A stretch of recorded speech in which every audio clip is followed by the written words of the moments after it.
to be the game number 2 already. Dito nga sa port, which is SGJ. Can they actually come back? Or SS, can they actually close this series on a 2-0? Ito na, we jump in to port at Sunday Shrooms ang magsisimula sa GR side dito habang ang SGJ naman ang nasa BL side. Tagged yung ilan sa mga players, probably coming in from the utilities, pero itong A-Link, gusto nilang labanan to, gusto nilang i-control to. Elvin holding on to that position. At si Cetra, ang laki nung nabawas sa kanya mula kay Elvin. Pero ito ngayon sa pinapakita nga nila mga tropa, talagang gigil na nga sila. Pero right now, onto the side naman ngayon ng SGJ, it's just them trying to prevent itong mga casualties nga talaga na pwede nga nila makuha. At least, yung mga ibang players ng SGJ, bawas-bawas na.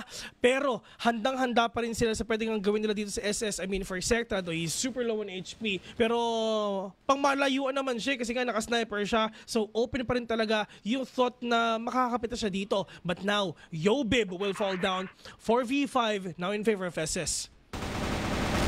KSA, yung drop down niya doon, huli-huli siya sa akto pero ang bilis ng rebuttal mula kay KLRF. Nakuha niya rin yung kill. Ito na yung mga utility play. Papasok at binubuhos na nila ng A-site yan pero may nag-aantay pa sa loob at si Suna 360 yon. That drop ang C4 kahit papano mula sa kanila pero magda-drop din siya sa harapan ng mga kalaban niya. SGJ has only one player and that's Elvin. Elvin though, may remaining 2v1 pero bumabawi pa siya, kaya ba na makuha to? Pero sabi ni Chumat Cutie, hindi na.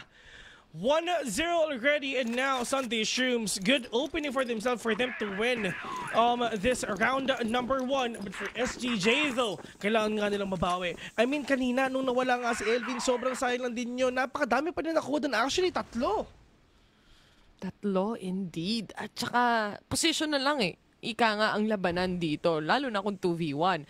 Kahit na napakaganda nung read niya dun sa isang nasa taas at nakatayo sa box, di niya mahuhuli yung biglang nag-drop down sa may ladder lang. Pero 3 ang gustong umamba mula sa side ng Sunday Shrooms dito. KLRF, will he have a good timing to swing out? May kasama na rin siya at si Tino yon.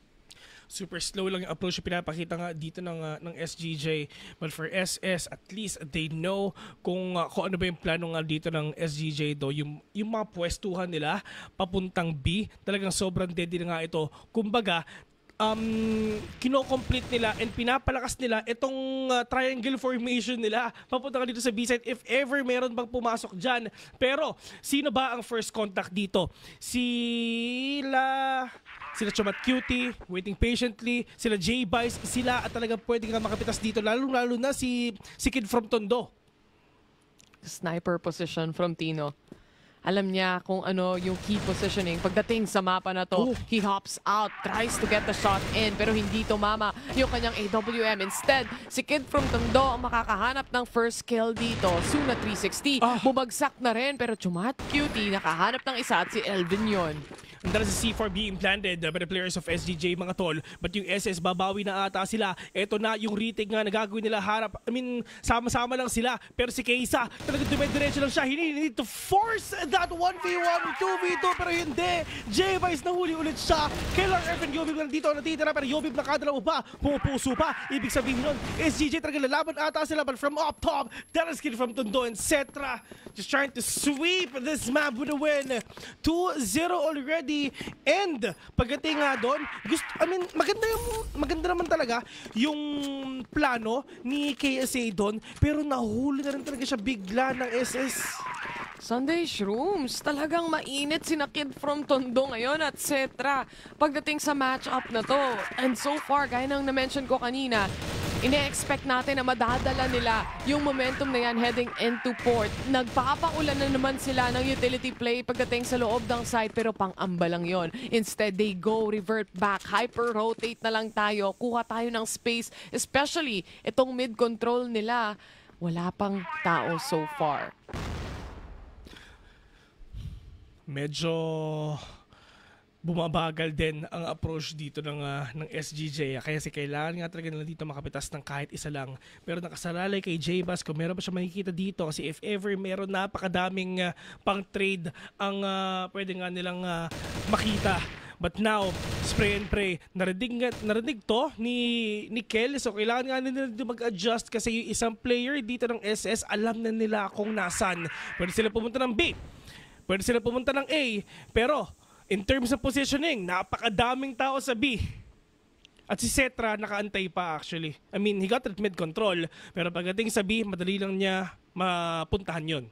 Ang kagandahan nito at least para sa Sunday Shrooms, walang napitas sa kanila dun sa engaging utilities na binabato dito ng SGJ at wala ring na pull off masyado na rotation all the way from A side. Nakakaramdam na si kuya mo, Suna, pero makakatago pa rin siya dito kahit pa paano. He managed to pick up 1 kill here. Repositions himself, bumaba ng ladder. He still has A long to cover at si Tino makakahanap ng kill na yan. And finally, lamang na ngayon ang SGJ mga tropa. Pero Diyos ko, si Cetra nahuli din siya with a 2K already. Pero eto na, yung retake na gagawin nga ng mga kalaban nila. Yung Nate, tama ba? Tumama dun sa dalawa. Buturan talaga, tumama yun. Kasi kung hindi, mas mahihirapan sila.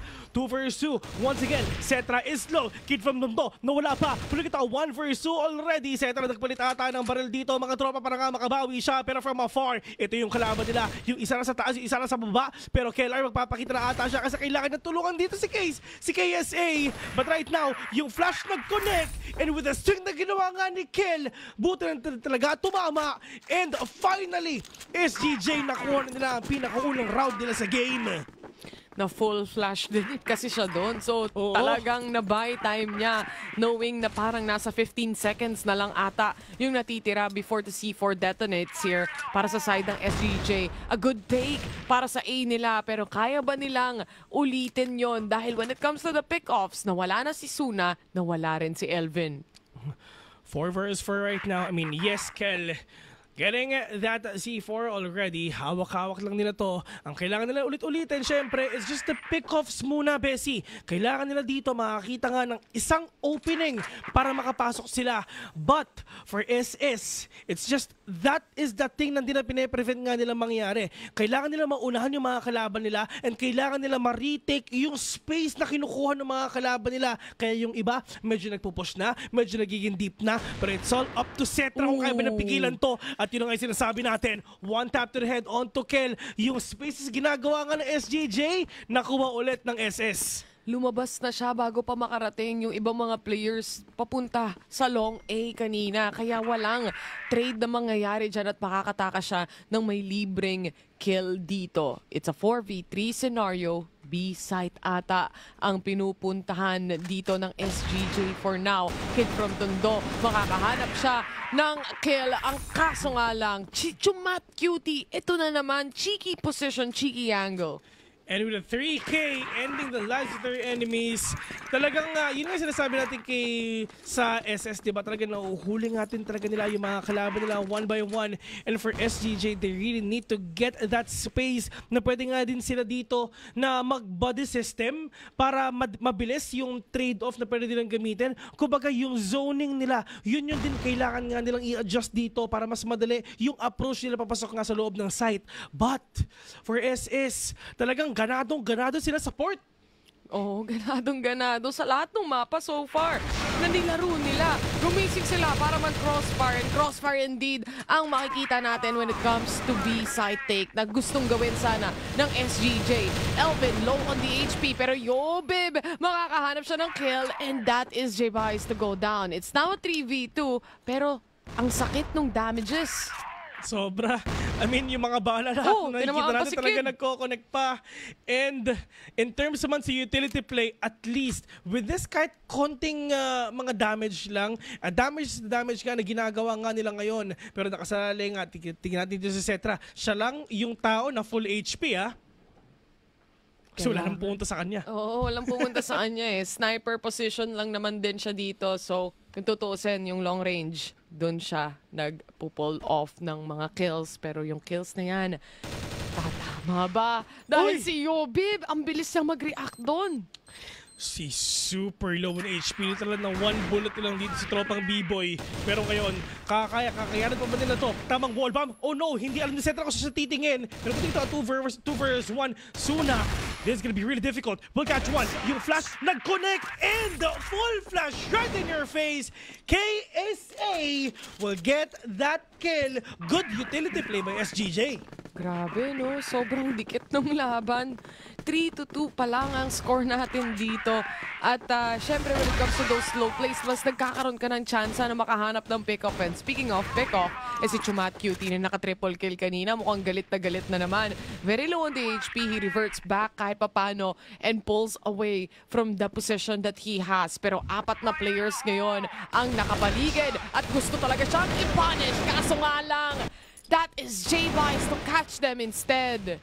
At least, no, talagang nasasagutan din talaga ng Sunday Shroom si mga pwedeng gawin nga dito ng SGJ, and that is the answer of J-Vice nga dito. Palit muna tayo ng barrel, boss. Tamang adjust nga muna tayo. Ikaw naman yung super low on HP, kaya ikaw naman talaga yung lalayo. And ngayon, yung SS, pwede nga silang dumiretso nga dito. Spray and pray, connecting onto Cetra. Ken super low on HP. Tino, medyo mataas pa, pero sniper nga din talaga yung gamit niya. Nakasalalay sa kanya kung kaya pa talaga niya makakuha nga dito ng opening para alam nila kung saan sila pupunta. Pero at least, KLR, kahit super low na siya, talaga nakakapuntas pa siya ng isa. He really knows how to catch these players off guard one by one. One by one indeed. Habang si Chumat Cutie, same HP halos kay KLRF dito, gumagapang pa konti-konti. Si Tino, paloob ng A-site. And kung tutuusin, yung kanilang C4 dito, it dropped all the way from mid to B. It's just them trying to recover dito sa game na to, Bessie. Si Kel and Tino ang natira. Yung aggression nila talagang nag-aantayan pa. 40 seconds remaining. Parang problema, tatlo nga yung katapat nila. Pero kill from Tondo, nakapitas pa. Ay, nakita na yung isa do, pero Chumat Cutie ang nakakuha nga ng kill rather. But now Tino, 1 versus 3. Si Tropang kalmado. Saan ba siya pupunta? At least, nakuha niya na yung C4. Yun yung sasabihin mo, no? Nakuha niya na yung C4 dito, pero nakuha niya pa yung kill. Making this a 2v1. But Kid from Tondo, alam niya yung strength niya. Kailangan lang niya magbato ng utility play dito habang nagro-rotate na rin ang kasama niya na si Suna. The pistol wouldn't connect and Suna 360 successfully takes him down and bring us to a 4-2. 4-2 already, and now Team SS. Actually, if ever chinek mo yung kills ng lahat ng mga players natin dito, sobrang equally distributed. Tira mo sa SGJ, 4 na 4, 1 6. Diba? So lahat talaga sila, merong ambag, lahat sila talaga nag-perform dito. Hindi lang utilities, pati kill. Pero yun nga, Chumat Cutie will fall down. He's actually really out in the open. Pero Suna, bumabawi pa. Spray and pray. Yung 3, kayo makikita pa niya. At yun na nga, Suna 360 win a 3. But Elvin trying to revert back, trying to get that clutch, trying to get that kill again. Pero sa side nga, dito ng SGJ, buti na lang talaga na wrap around nila si Suna ng maayos at mabilis. Nakatatlo nga siya doon, pero lahat ng ibang mga players dito ng SS namatay lahat sa mid. Pero speaking of patayan, mukhang nagkakaroon na maliit na skirmish pagdating papunta sa B. Isa sa isa ang labanan nila. Yobe pulls back, low HP na rin siya dito, pero Chumat Cutie nag-swing out. Mukhang walang nagkatamaan doon. Yung flashes nagko-connect na and Elvin secures 1. And for the side ngayon ng SGJ, eto na, Bessie, nangiinit na sila. Sinasabi nga natin, pag ang mga players ito andun sa sobrang pressured na sila na sitwasyon, talagang doon talaga sila nangiinit ngayon. Suna 360. 4 pa ang katapat mo. Yobe is low, yes, pero mahirap na nga to kasi mag-isa ka na lang at alam nila na kung paano ka nila i-crossfire if ever. That nade, it will connect onto Suna 360. Pero the clock is ticking already. Medyo mahirap na to. At least, wala na siya oras. pwede niyang gamitin tong time na to para magkaroon sila ng mini timeout. Di ba? Oo, para mag-usap-usap. Kasi ang hirap eh. It was a 4v1. Yung oras tumatakbo na. Lahat sila pinapaulan na nga ng bala yung ating bridge mid dito. So wala na talaga siya magagawa at the end of it as well. We are onto a 4-4. At dito, ngayon nakikita yung adjustments ng SGJ. Yung mabilis nilang take sa loob ng mga sites, mas nag-workout pa ata, Bessie.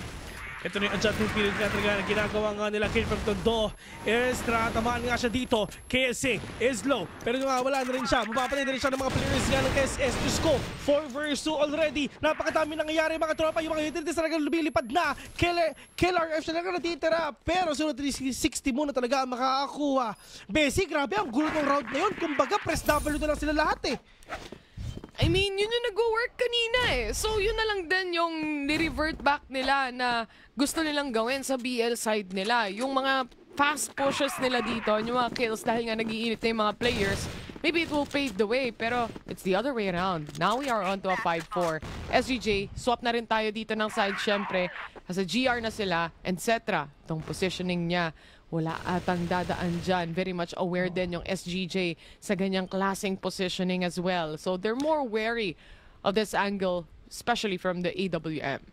Kumbaga, para ito yung game number 1 eh. Diba? Halos 5-4 din yung score doon. So talagang Bessie, sobrang 50-50 talaga itong dalawang teams ito, and we have no idea on who's gonna win this. We have no idea on who's gonna get this. But at least, itong mga plays nga na pinapakita nila, every single land, they're really trying to change up a bit of something na if ever na play for picks, okay, are we gonna push? Okay, tara, press W tayo. Are we gonna go there in A and talagang makapitas nga tayo ng isa? Pwedeng ganun eh. Pero sa side nga ng SGJ, it's their time for them to recover. Kasi syempre, nag-change sides na tayo. So, ganoon din ba ka-solid ang depensa nila comparing sa kalaban nila? Let's see. Dahil depensa mula dito sa AWM ni Cetra para hindi sila maikutan ang makikita natin. Kaso biglang napura yung tatlong players dito ng Sunday Shrooms. Thanks to KSA na naka-double kill dito at makakaisa pa siya, which is Suna, na mawawala. And Cetra left alone habang inaararo na yung ibang mga players niya dito. Siya, kailangan niya pa magbantay ng likuran, and when he hops in sa fight, too late na. And the best way nga na makita ka dito is for us to see a game number 3 later on. Pero wala nang intro pa mga tropa. Yung mga players nga dito ng SGJ talagang babawi na sila. Napakadaming utilities, napakadaming mga bala talaga. Tumatama nga sa kanila. Yobib is low. Kellar, half HP. Suna, sobrang low na rin siya. Pero pagdating naman dito kay Cetra, sana talaga makapitas ka siya para mas mahirapan pa yung mga kalaban nila. Pero pagdating naman kay Tino, yun din yung gusto nila, na makapitas nga sila ng isa rin para malaman nila kung saan ba sila re-rekta. Suna, super low pagdating sa HP. Pero ganun din naman para kay Yobib dito. Ngayon, mas bumagal yung pacing natin. Parang hindi daw nila ma-estimate masyado. Ito, akit bahay gang. Si Tropa nasa taas na.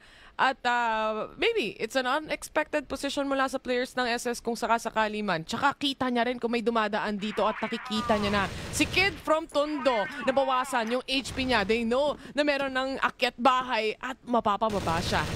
Oh no, alam nila kung saan talaga sisilip dito mga tropa, at yun na nga, nagkakitaan na nga sila. At ang maganda dito, yung SS, yung iba sa mga players nila is talagang sobrang low na. At ito yung inahantay nga ng SGJ na mas mahuli pa sila. Once again, a damage still a damage. One bullet na lang yung iba at konting bala na lang tumama sa kanila. Malamang talagang patay na. Pero pagdating naman dito mga tol, yung Kid from Tondo, Diyos ko, nakapitas pa ng isa. At inaantay naman natin yung mga galawan dito ng SGJ. Diyos ko, yung isa naging tik-tik na.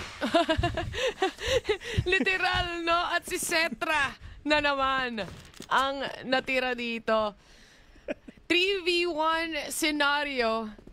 Naghahanap siya ng pwesto. Yung kanilang C4 dropped off na. Tino, aware na rin siya at alam na to ng mga natitirang miyembro ng SGJ. Mapupulot niya pa ba? Pwede pa siya mag-hyper-rotate papuntang A site dito.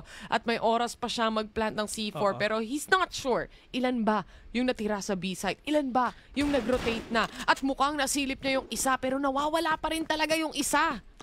10 seconds remaining. Meron siya enough time for him to plant that C4 already. Pero ito rin talaga yung retake nga na gagawin ng dalawa. That is a flash connecting up to him right off the bat. Pero Cetra will get that kill instead. Pero Kesa, together with Cetra, nakita na nga sila. At ang Clutch Master, Sunday Shrooms, Cetra will win that round again, 6-5. What a clutch, Bessie! Grabe to si Cetra.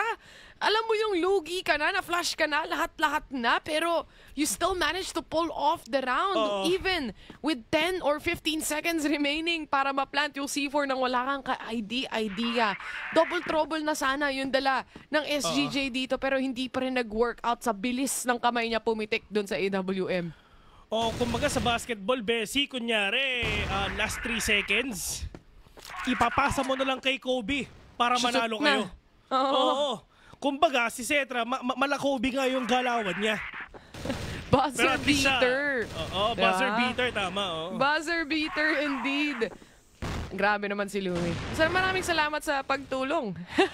Grabe si Drake, no? Nako!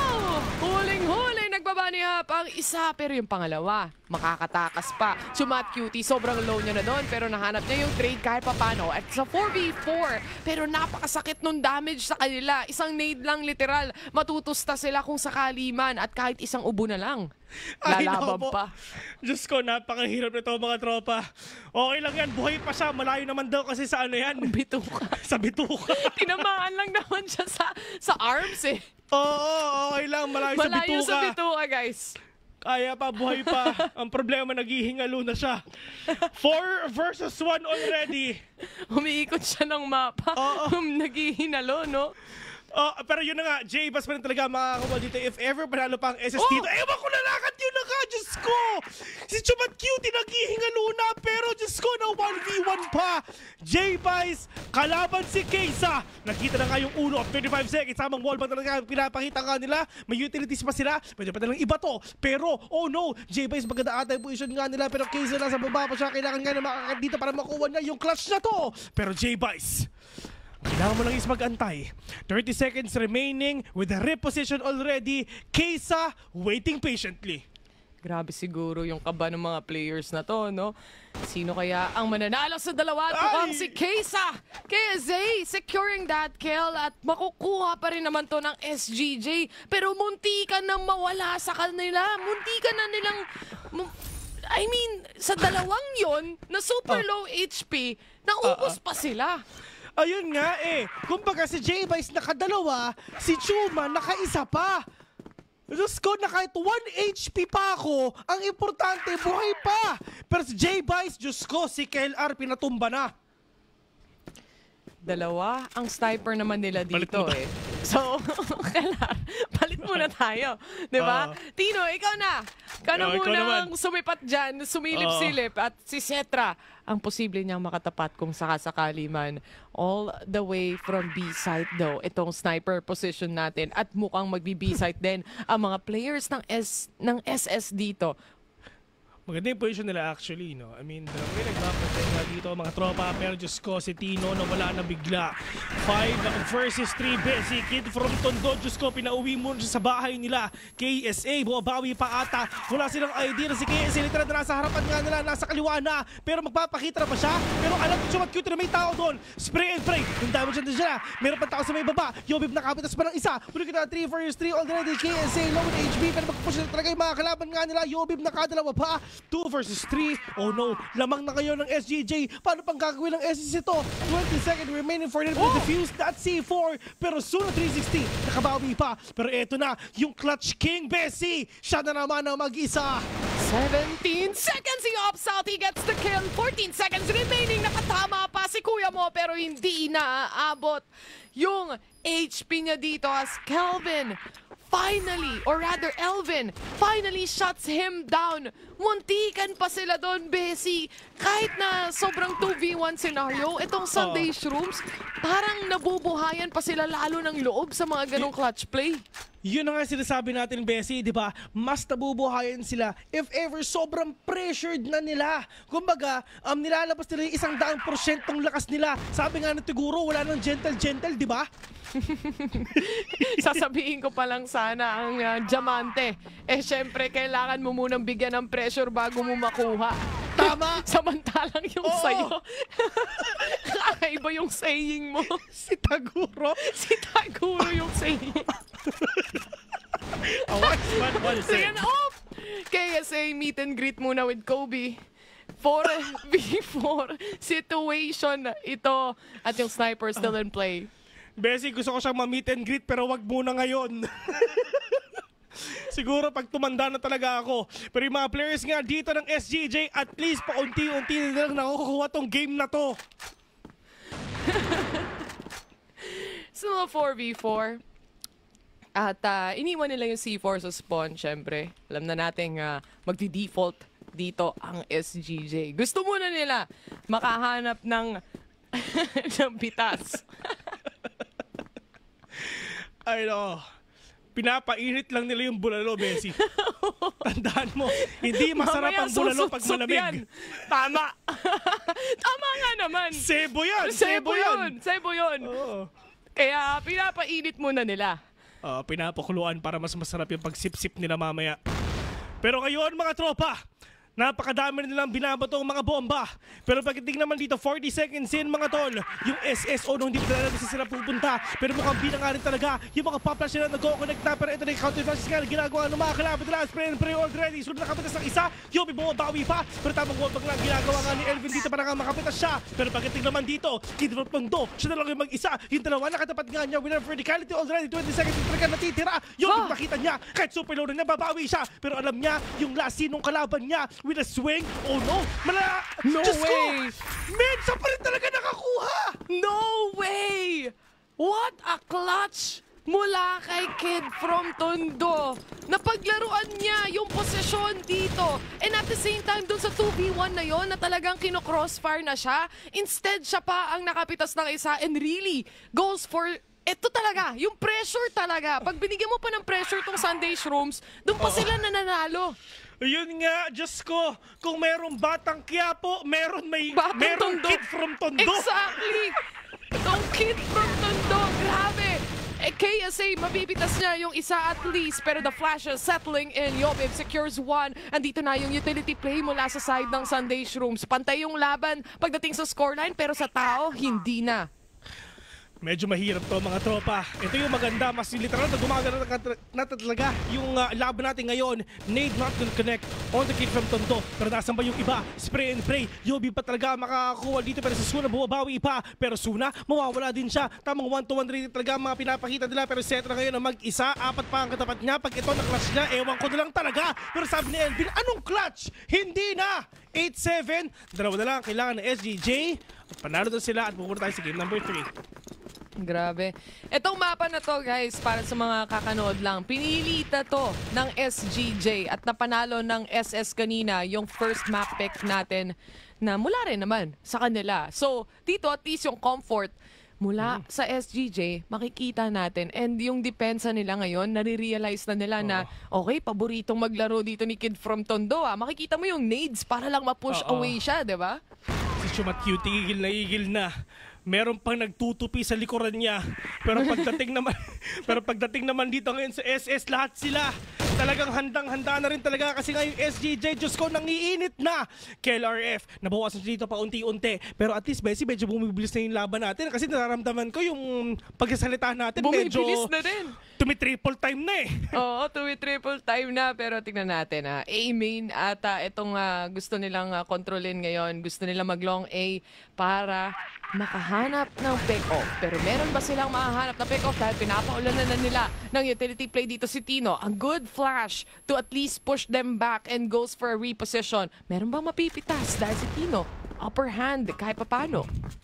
Nagkakapitasan na sila ng matindi, pero in terms of damage, at least nakukuha nga nila dito. Pero I really love the positioning nga dito Kid from Tondo. If ever may nag-push dyan, at least alam nila kung paano rin talaga pigilan yung aggression and yung mga deep lurks na ginagawa nga dito ng SGJ. How much of a deep lurks? As we look into it, itong B na gusto nilang tapatan, ito na yung lurk na sinasabi mo mula kay KSA. Sobrang low HP niya pero baka matimingan niya pa dito. Sinasuna kung sakasakali man at siya may hawak ng C4. Rinig ba nila to? Aware ba sila? Dahil mukhang hindi ata. Akit? Kitang-kita! Isa! Dalawa! At dalawa lang makukuha niya before siya mawala. Pero the damage has been done. Yun nga sinasabi nga natin, talagang naging worth it yung paglulurk na ginagawa nga ng mga kalaban nila. Pero yun na nga, pagdating nga dito sa SGJ, match point already. Are we gonna see a game number 3? Mukha. Siyempre, ayaw nilang magpatalo sa map pick nila, di ba? Oo. Gusto nilang patunayan na kaya namin pinili ito kasi mas malakas kami dito. Ang sakit nung nade damage na yan. Kid from Tondo, very low HP. Pabilis na ng pabilis. Lahat ng pangyayari dito. Aim duel kung aim duel. At mukhang may mamamatay pa sa nade. At si Kid from Tondo yon na alam nating low HP na. 2v4. Ito yung maganda, Bessie, talagang dinediretso na talaga ng SGJ kasi talagang kinondisyon nila na lahat sila nag-hold back lang. Pero ngayon talagang dumediretso na rin sila for them to catch these players off guard. Cetra on a 1v4, on a sniper. Can he still actually get that shot? Pero munti ka na. Pero sabi ni Elvin, hindi na. Ladies and gentlemen, we're going to game number 3.